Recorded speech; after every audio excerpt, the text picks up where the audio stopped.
Halo, generasi pendidikan Gen P Atro JP Lovers, kita ketemu kembali di acara podcast. Hari ini kita sudah kedatangan dengan rekan lama kita, dia juga seorang alumni Atro JP.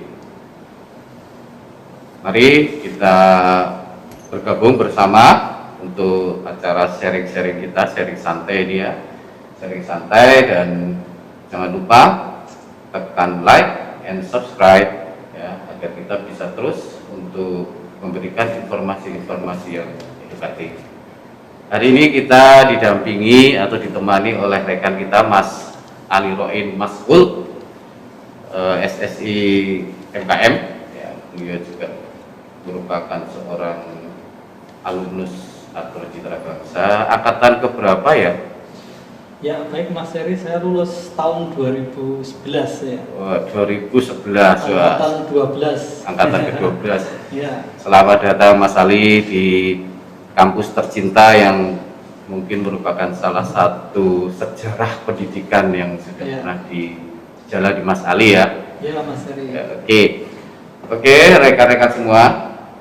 Hari ini kita tetap masih akan mengkepoin para alumni kita pada sesi 1 ini, karena kita temanya masih bercerita, sharing, diskusi mengenai pengalaman-pengalaman dari para alumni hingga mereka bisa mendapatkan kesuksesannya, yang salah satu pijakannya adalah dari Atro JP. Ingat, Atro JP tidak sekedar citra bangsa, tapi JP adalah cikal bakal.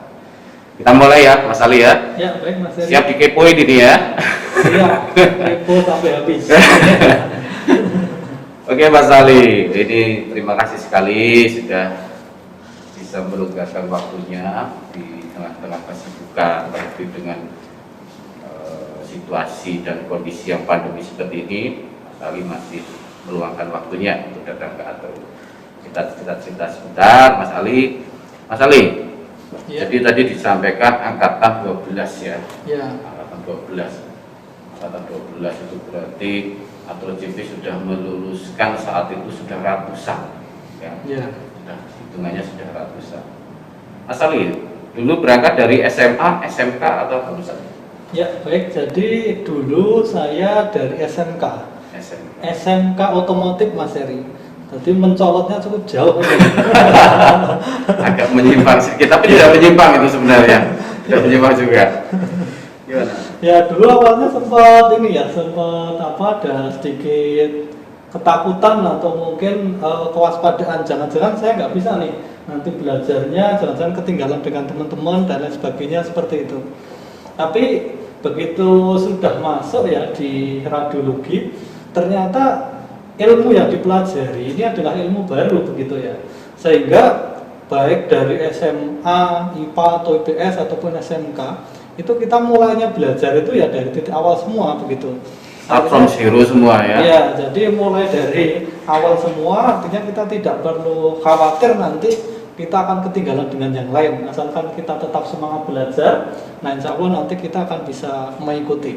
Kira-kira begitu Mas Heri.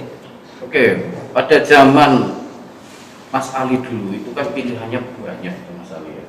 Artinya ada perguruan tinggi A, B, C, prodi A, B, C, jurusan yang macam-macam. Oke, kenapa nih kok dulu memilih radio diagnostik, radioterapi waktu itu masih ya, belum radiologi karena nomenklatur itu masih baru ya. Nah, itu gimana itu motivasi apa yang saya radiologi? Padahal kalau di SMA kayaknya kita, ya saya kan juga lewati SMA ya, nggak lahir procot terus jadi host di sini nih ya. Jadi apa itu motivasinya, kenapa yang dipilih adalah bidang radiodiagnostik dan radioterapi yang notabene saat ini adalah radio? Ya, baik. Jadi saya ini adalah mungkin salah satu mahasiswa yang bingung memilih jurusan awalnya. Jadi ketika mau kuliah, mau diminta kuliah sama orang tua, sebenarnya pada awal itu kita belum mantep mau posisi apa begitu, karena memang banyak sekali mungkin pandangan. Nah, kemudian kami dikenalkan dengan salah satu dosen yang di Atro ya, alhamdulillah, pada waktu itu Pak Joko itu menyampaikan berkaitan dengan Akademi Teknik Radiodiagnostik dan Radioterapi ini. Diceritakan gambarannya nanti bekerja sebagai petugas radiologi begitu ya, menggunakan alat CT scan, menggunakan alat radiografi umum, MRI dan lain sebagainya. Wah itu saya rasa alatnya kok keren-keren gitu, canggih-canggih gitu ya. Canggih-canggih gitu ya. Canggih-canggih gitu. Jadi itu yang mungkin membuat minat kita juga untuk belajar lebih dan untuk mempelajari hal yang baru. Yang mana memang kalau di masyarakat awam ini mungkin belum familiar.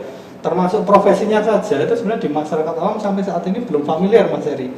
Yang dikenal kan profesi nakes itu ya perawat, bidan, radiografer itu mungkin tahunya adalah ini juga gitu ya, mungkin perawat juga gitu ya kalau tahu. Nah ternyata ada radiografer itu adalah petugas radiologi yang memang dia nanti menggunakan berbagai peralatan untuk melakukan pencitraan pada suatu organ tubuh pasien.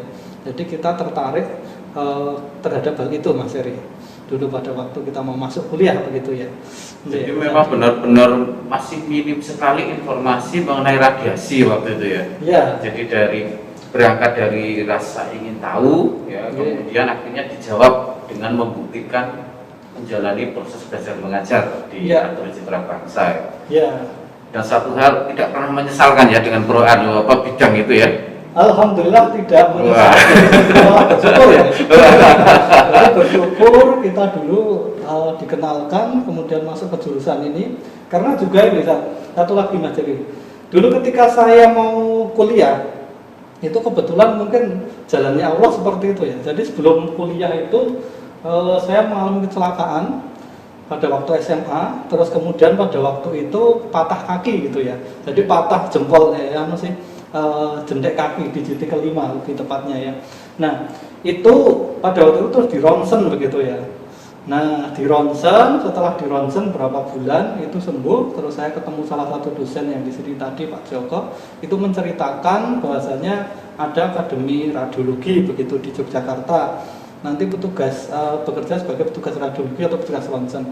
Jadi saya sudah punya bayangan, oh saya dulu pernah di ronsen, berarti besok jadi seperti itu gitu. Saya rasa keren sekali itu. Dan sangat bermanfaat bagi orang lain ya. Bagi orang lain gitu ya. Jadi hal yang mungkin membuat kami untuk tertarik lebih lanjut belajar dan studi di sini salah satunya itu ya. Kurang lebih begitu Mas Heri. Oke, jadi memang bahkan sampai saat ini pun bidang ini juga masih terhitung masih langka sebenarnya. Baik, rekan-rekan GNP Atro CB Lovers ya, kita akan lanjutkan lagi untuk bincang-bincang kita dengan Mas Ali. Tapi kita lewati dulu untuk yang satu ini. Halo, kita sambung kembali masih dengan saya Jerry CB. Para GNP Atro Lovers, kita lanjutkan kembali ngobrol-ngobrol santainya. Jadi tadi kita sudah mendengar kisah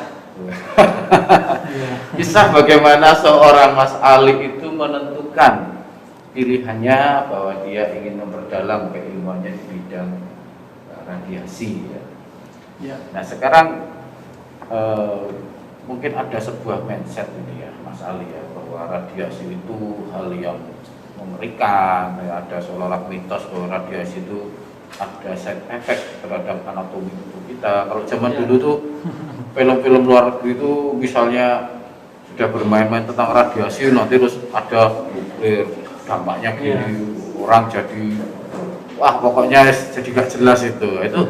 Bagaimana menyikapi itu Mas Ali, Anda sebagai seorang alumnus yang sudah berhasil menjalani bidang kerja yang sesuai dengan pendidikan Mas Ali. Ya baik Mas Jerry ya. Sebelum kita berbicara radiasi ya, izinkan saya menyampaikan ada hal yang sangat saya ingat ya, sangat ingat pada saat saya kuliah di Atro. Itu adalah pernah diajar dosen namanya Pak Ceriawan begitu. Jadi Pak Ceri ini juga merupakan dosen kami dulu pada waktu saya kuliah. Beliau mengajar fisika dasar begitu. Jadi sampai sekarang saya masih ingat Mas Ferry. Dan beliau kan muda ya, sampai saat ini saya rasa tetap sama aja. Alhamdulillah ya. Ya baik. Berkaitan dengan radiasi, di dalam radiologi itu ada salah satu asas yang kita gunakan, yaitu adalah asas manfaat ini harus lebih besar daripada resikonya, begitu. Artinya apa? Ketika radiasi itu kita gunakan sebagai media atau untuk melakukan pencitraan gambar suatu organ, itu radiasi itu ada efek biologi radiasi, yang mana ketika ia mengenai suatu objek itu akan ada ionisasi, yang mana juga itu juga disebut dengan efek biologi radiasi tadi.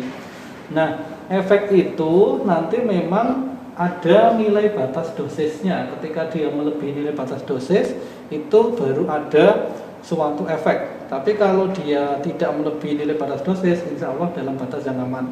Nah, sebagai contoh, asas yang kita gunakan tadi adalah misalnya ada seseorang yang kecelakaan fraktur di daerah tangannya atau patah tulang. Jadi pasien dibawa masuk ke UGD, dokter memeriksa. Dokter mencurigai nih adanya suatu patah tulang di situ. Nah, kalau tidak kita ronsen, tidak kita foto ronsen, maka kita tidak akan tahu patahnya itu di sebelah mana, kemudian dia letak kedalamannya berapa, tulang yang patah itu tulang apa, jadi tidak tahu. Tapi kalau di ronsen, maka diagnosa curiga patah tadi jadi tegak begitu ya. Jadi tegak dia. Oh, ternyata patahnya pada tulang radius. Jadi di tangannya ada 2 tulang, radius dan ulna ya. Terus dia letaknya di bagian ujung atau distal misalnya, atau mungkin agak di bagian belakang atau bagian yang lebih tengah dan lain sebagainya. Jadi dia bisa lebih tegak begitu diagnosanya. Artinya manfaat itu dia lebih besar daripada resikonya. Nanti dengan adanya tegaknya diagnosa, maka nanti bisa juga nanti untuk dilakukan operasi dan pengobatan tindakan selanjutnya. Kemudian berkaitan dengan keamanan radiasi ya. Keamanan radiasi itu yang pertama adalah setiap instansi yang mengajukan perizinan itu harus dilakukan pengujian, baik uji kelayakan alat, uji kesesuaian alat, ataupun uji kebocoran baik alat itu sendiri dan juga kondisi ruangannya. Kalau ada suatu yang tidak sesuai, ada suatu yang melebihi nilai batas yang ditentukan atau bocor sedikit saja, maka perizinan itu tidak akan turun, Mas Heri. Nah, ketika izin itu tidak turun, berarti kan itu tidak aman. Tapi kalau suatu instansi beroperasional radiologinya dan dia punya izin, insya Allah itu dalam batasan yang aman begitu ya. Dalam batasan yang aman, kemudian aman baik untuk petugas, aman untuk pasien dan juga masyarakat yang lain. Terus kami gambarkan yang terakhir adalah bahwasanya setiap kita melakukan pemeriksaan, itu radiografer atau petugas radiologi itu pasti masuk di sebuah ruang operator namanya. Nah, ketika nanti pada saat kita melakukan expose atau menembak radiasi, maka petugas ini dia tidak berada satu ruang dengan pasien. Jadi dia berada di ruang operator yang mana memang berarti dia itu dalam kondisi yang aman, karena ruang operatornya juga harus standarnya harus aman begitu ya, pada saat diuji tidak ada kebocoran dan lain sebagainya.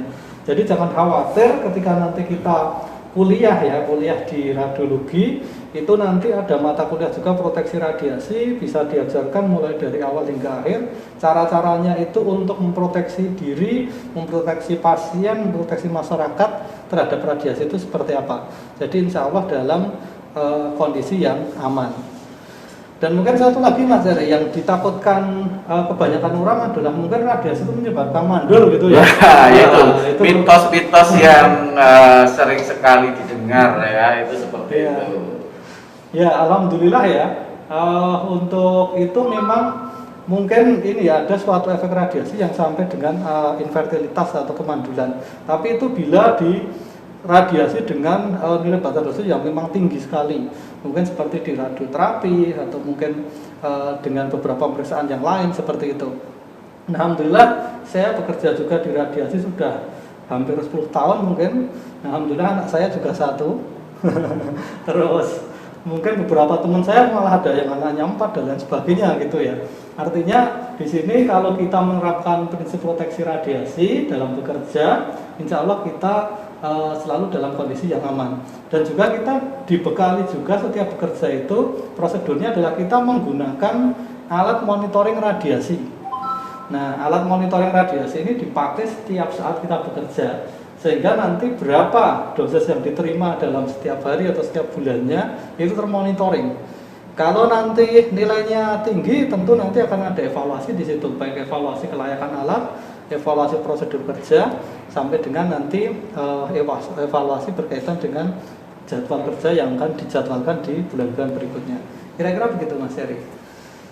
Oke, generasi pendidikan makin clear ya. Sebelum cerita tetapi banyak maknanya.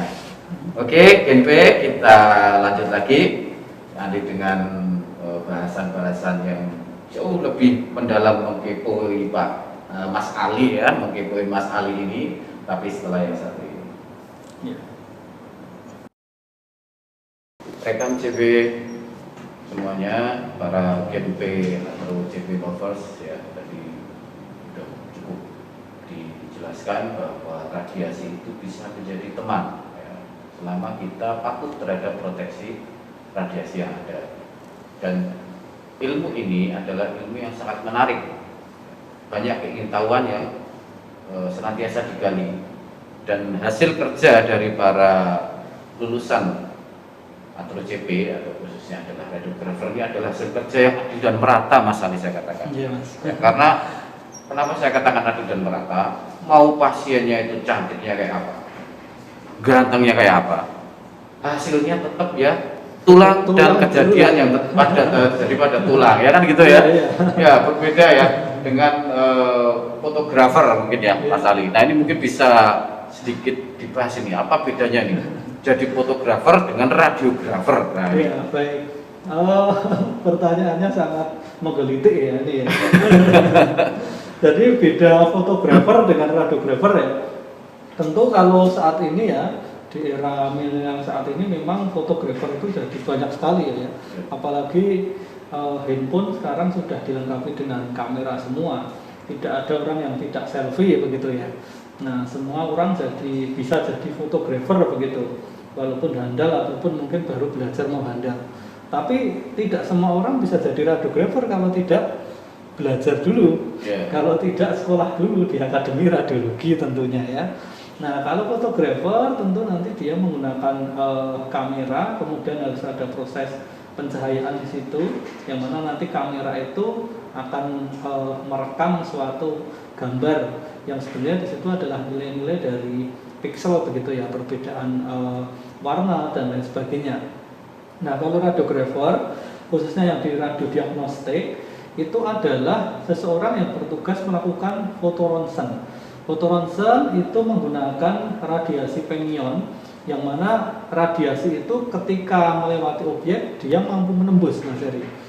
Nah, radiasi yang menembus inilah nanti yang akan ditangkap oleh detektor. Jadi kalau dia itu melewati objeknya tulang, maka nanti tulang itu karena keras itu akan ada sedikit yang diserap. Tapi kalau nanti melewati jaringan lunak, maka akan banyak radiasi yang diteruskan. Ketika banyak yang diteruskan ditangkap detektor, maka di gambaran itu nanti jadinya adalah hitam begitu. Tapi kalau tulang karena dia radiasinya sebagian terserap, tidak diteruskan sampai ke detektor, maka gambarnya menjadi putih. Jadi hasilnya itu kalau di diagnostik rata-rata adalah hitam dan putih. Nah, tapi memang di era saat ini perkembangan teknologi, CT scan dan lain sebagainya itu sudah bisa membedakan beberapa organ ya, terutama untuk USG itu nanti bahkan seperti pembuluh darah itu bisa dibedakan mana arteri, mana vena dengan warna yang berbeda seperti itu. Jadi ada sudah mulai artificial intelligence-nya itu sudah ada ya di situ. Nah, terus kemudian kalau radiografer itu bekerjanya selain nanti juga di radiodiagnostik, itu juga bisa di radioterapi ataupun juga kedokteran nuklir kalau nanti bisa melanjutkan untuk pendidikan atau jenjang yang lebih tinggi begitu Mas Heri. Jadi cakupannya luas memang yang disampaikan Mas Jerry tadi di awal, kalau radiografer nanti hasilnya adalah kita objek atau suatu organ manusia. Kalau tulang, ya maka nanti yang difoto tulang ya nanti akan keluar tulang begitu. Misalnya moto kepala ya, moto kepala ya memang benar nanti kalau yang cantik ya tetap jadinya tulang seperti itu, tengkorak ya. Kalau yang ganteng juga tetap sama seperti itu ya. Kurang lebih seperti itu Mas.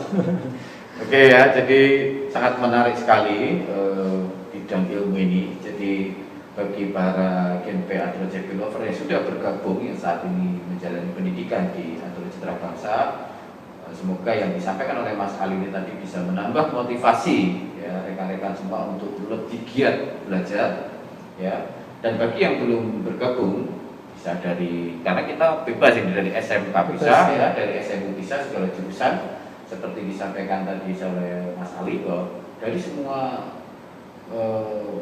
jurusan atau apapun bisa kita untuk menggunakan atau berpijak pada Antara Citra Bangsa ini melanjutkan pendidikannya. Jadi jangan khawatir bagi yang belum bergabung, nanti bisa dicari informasinya bagaimana bergabung untuk melanjutkan pendidikannya di Antara Citra Bangsa. Oke, sekali lagi Mas Ali, ini ada yang mau saya tanyakan secara pribadi nih ya. Pengalaman apa sih yang pernah dialami selama menjalani proses belajar mengajar di Antara Citra Bangsa ini? Ya baik. Jadi berkaitan dengan pengalaman ya, tentu kami di sini selama 3 tahun ya, selama D3 itu 3 tahun banyak sekali pengalaman yang kami dapatkan. Yang pertama adalah pengalaman untuk kuliah belajar secara teori dan praktek di kampus. Jadi di sini saya merasa bahwasannya ketika kita belajar ya, jadi studi kurikulumnya nanti memang misalnya sebagai contoh mata kuliah teknik radiografi ya untuk melakukan foto, itu yang pertama secara teori diajarkan, kemudian selang berapa minggu itu langsung masuk ke laboratorium begitu Mas Heri. Sehingga memang pada saat kita itu nanti belajar teorinya seperti ini, kemudian langsung masuk ke lab, itu kita bisa lebih istilahnya cemantel gitu ya. Kalau istilahnya Jawa itu cemantel materinya begitu. Jadi setelah disampaikan di kelas, kemudian nanti disampaikan lagi di lab dan juga langsung dipraktekkan. Terus pengalaman berikutnya adalah pengalaman pada saat praktek kerja di rumah sakit. Tentu ini kita mendapatkan banyak sekali kasus. Apalagi saya dulu juga ditempatkan di rumah sakit besar.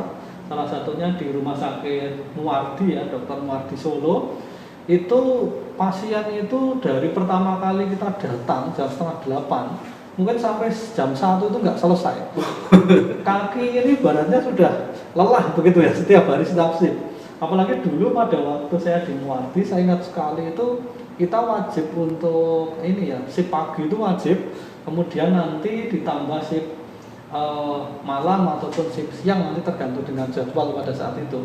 Jadi shift pagi memang standarnya adalah kita mengikuti agar dapat pemeriksaan yang lebih banyak, karena rata-rata dokter di rumah sakit pemerintah itu kan pagi ya Mas ya. Jadi banyak kasus di setiap shift pagi itu. Nah kalau kita nanti mengikuti itu, maka nanti banyak sekali kasus yang kita dapatkan untuk memperlancar ataupun untuk mengamalkan teori yang sudah kita pelajari. Terus kemudian selain itu pengalaman organisasi, kami dulu diberikan banyak sekali keleluasaan berorganisasi ya di Antara Citra Bangsa ini, sehingga ini adalah pengalaman yang sangat kita butuhkan pada saat di dunia kerja begitu ya.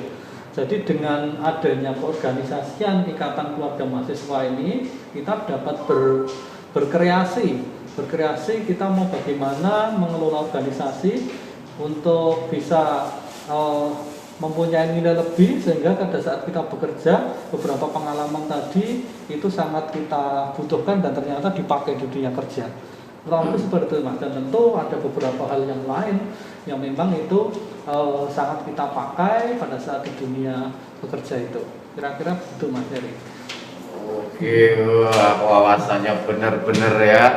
Jadi para Gen P atau JP Lovers ya, mudah-mudahan semua yang disampaikan oleh Mas Ali ini bisa menambah wawasan bagi rekan-rekan yang sudah bergabung di Antara JP, dan bisa memantapkan atau memotivasi bagi rekan-rekan yang belum bergabung bahwa atau Citra Bangsa D3 Radiologi adalah pilihan yang tepat bagi Anda untuk melanjutkan jenjang pendidikan ataupun jenjang karir Anda. Itu ya Mas Ali ya. Iya. Oke, jadi jangan pernah ragu, mantapkan pilihan. Bagi yang belum bergabung, kita tunggu. Mudah-mudahan kita bisa bergabung, kita belajar bersama, kita gali edukasi bersama, dan Anda bisa meningkatkan pendidikan serta karirnya. Ingat, jaga selalu protokol kesehatan, karena dengan sehat kita bisa berkarya dan berkreasi secara optimal. Baik, saya Jerry JP bersama Mas Ali mengakhiri sesi podcast ini. Salam X-ray. X-ray.